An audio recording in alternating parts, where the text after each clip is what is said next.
towards fellow Jews, but more to just demographically boost Israel? And again, you know, this is an interesting question. Jews in Israel would like to see Israel remaining a Jewish state, so they would hope to bring as many people who identify as Jews to live there. When this doesn't work, they bring some goyim, Gentiles, from ex-USSR, Russia, yes. from Russia, and if from you have a Jewish Vilnius, grandparent, you know, it's not a problem. You know, we have some stories about native Indians from South America that were brought to Israel as long as they convert and never come back. We have to look at these issues from Jewish perspectives. And I do believe that racism is definitely embedded within the tribal understanding of secular Jewishness, post-emancipation. And this is a very... I must ask you, because I mean, Netanyahu himself condemned the video. Action was taken against the soldiers who beat up that Ethiopian soldier. They say that this is a disgrace towards Israel. What do you say to that? It is very interesting again, because I think that what we see is a dialectic relationship. It's not that Israel is purely racist, and it's not that it is anti-racist. It is a society that tries to deal with its own demons. The more Zionist you are, the more you are willing, and Netanyahu, by the way, you know, due to his family history, was brought up as a proper Zionist. The more Zionist you are, or Zionist-oriented you are, the more you are willing to admit the demons within Jewish culture. We have to remember that this is what Zionism was brought to the world as an attempt, was introduced as an attempt to recover the Jews, to make them into civilized human beings. And Netanyahu is aware of it. Okay. Frank, I want to bring you in, because I want to widen it out a little bit now, talk about, I mean, obviously, this is kind of a way of talking about the wider discrimination that exists in Israel. I want to talk about Christians now, especially. Tell me about Palestinian Christians. Before that, I only wanted briefly to say that Netanyahu, yes, he apologized and embraced this victimized soldier, but 5 years ago, he said publicly that African immigrants were a threat to the identity of the Israeli state. So, you know, he's not really in a position to preach. Christians? Well, he was talking about African immigrants. African immigrants. So even in connection with the Falasha, even in connection with the Ethiopians, he has a bad conscience. But now, to answer your question, the Latin patriarch in Jerusalem, representing the Catholic community, said before the visit of Pope Francis last year that Christians in Israel feel neither safe nor protected.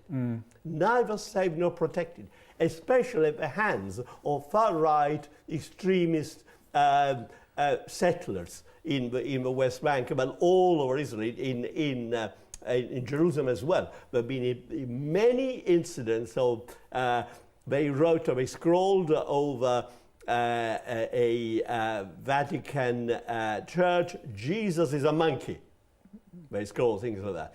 In other cases, we had personal physical attacks. A large number of New Testaments were burnt, were torched in public. And these examples could be multiplied, but also cases of more pervasive and institutional attacks on Christians. For example, the Christians... Briefly, Frank.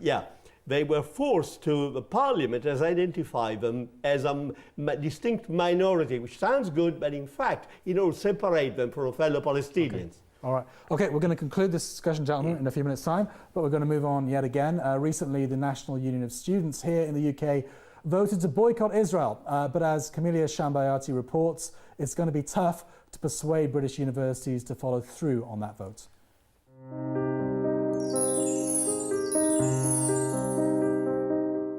Earlier this month, Britain's leading student body managed to provoke Israeli Prime Minister Benjamin Netanyahu as the National Union of Students voted in favour of supporting the growing boycott, divestment and sanctions campaign against Israel. Though mainly symbolic, it is still an achievement for the BDS movement. PDS is growing more and more, and Israel does feel threatened, and it feels that it is becoming more under pressure, because injustice cannot just keep happening without a reaction from justice believers. Even the people here in London, UK, wherever, they feel like they are contributing to, in some small way, to the cause, and I think that's important.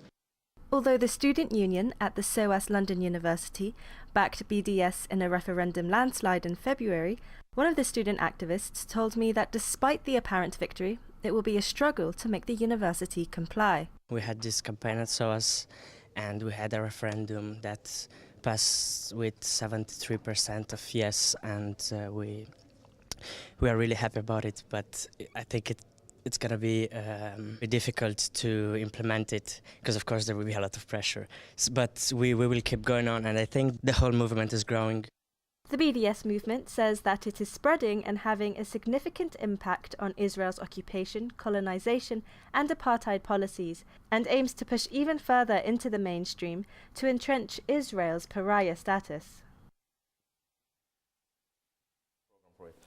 Frank, just to kind of pick up from where we were left off before that report, Christians are badly treated in Palestine, in Israel. We kind of agree on that. Yet Christians, or some Christians around the world, seem to be quite staunch supporters of Israel. You probably have in mind the so-called Christian Zionists in the United States, who are, in my opinion, neither Christians, not very Christian, not very Zionists. They're not the real Zionists, they're not really, because they really are a minority of people. Because the Roman Catholic Church, the mainline Protestant churches have dissociated themselves from them. Okay. So in that sense, they are just giving a bad name to Christianity. How fiendishly clever the Zionists have been in getting these dumb Christians to embrace their own cause. They're really fiendishly I clever. don't know what the Christian equivalent of a fatwa is, but I just wondered whether you could give us a Christian fatwa. I mean, if you're a Christian, can you support Israel? Well, I mean, I'm not in a position, you would need a general council of a church, but the World Council of Churches, way back when it declared, for example, apartheid, a heresy, could, in theory, declare Zionism. Oh, that'd be wonderful, wouldn't it? But, I mean, I think religious Zionism is, political Zionism, religious Zionism are two different things in a way. I think that what we go here is, and of course, as you know, the United Nations, way back in the 70s, declared Zionism a racist ideology. It was only revoked in 2001 after the fall of the Soviet Union, when the political landscape is all politics, isn't it? Gilad, I want to conclude this discussion. How does wider Israeli society view this? Have you been keeping up with it? I mean, is there a lot of sympathy for the Ethiopian Jews within Israel at street level? I don't have any measures that I can point out on. Obviously, some people are devastated to find out how racist they happen to be, and this is very natural. I think that if you really want to conclude what is happening here, and it is not just the Ethiopian, we just spoke about Palestinians and Christian Palestinians. We are dealing with within the Israeli society of an hierarchy of whiteness, and then on top of that we see a very deep sense of goy hatred, that this is something that comes... Goy, you mean like Gentile, sorry, non-Jew, goy hatred, Gentile hatred, that is something that is unfortunately an heritage of Judaism. Now, within the Judaic school, within the rabbinical school, they were very clever. They knew how to sustain it. You know, they were living in ghettos. Once this state became, you know, a kind of a sovereign state, and it had to deal with other communities like African communities, Palestinian, Christian Palestinian, and so on. We see an explosive level of hatred toward otherness, and this is something that it is at the core of our understanding of this culture. Frank, you'd like to come in there? To be fair, Gilad, I respect your point of view because in a way you're an insider, or you were an insider, but I know lots of enlightened liberal rabbis who would not go along with that. No, but I just said that within the rabbinical societies, they managed to restrain. They knew how to deal with this. I think many are sincere. I mean, I have no reason to doubt it, because unless charitably you've got to assume sincerity. If you imagine everybody's a liar or a deceiver, then it's a very bad world. We agree about it. What I'm saying is that there wasn't an issue, an apparent